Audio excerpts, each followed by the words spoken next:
The Community Oncology Alliance has had an ongoing study, a practice impact study, over the last year or so, trying to gauge the trend of cancer centers either closing, consolidating, or affiliating with hospitals.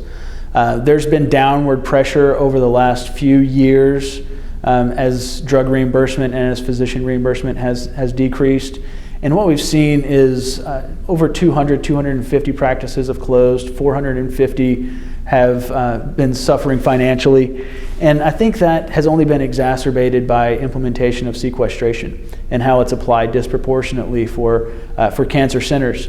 When sequestration, which was to be capped for Medicare at 2% across the board cuts, is applied to a fixed drug cost that practices buy and bill, and then that 2% is not only the 6% service fee that's added on to the average sales price of the drug, but also is a 2% cut to the average sales price of the drug itself, the fixed cost that the practice pays.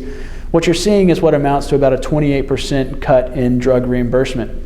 And I think this will really accelerate the shift that the Community Oncology Alliance has seen in practices closing, consolidating, or affiliating with hospitals, which, by the way, is moving patients into a more expensive care setting.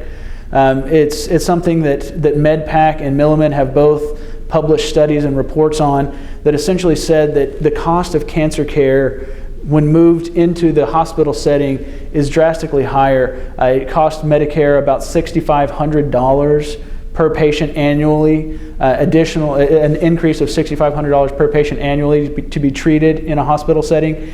And that also is a $600 out-of-pocket cost that the patients have to incur when being treated in a hospital setting. And what we're seeing through sequestration and some of these other downward pressures are a dramatic shift into that care setting when practices close or consolidate.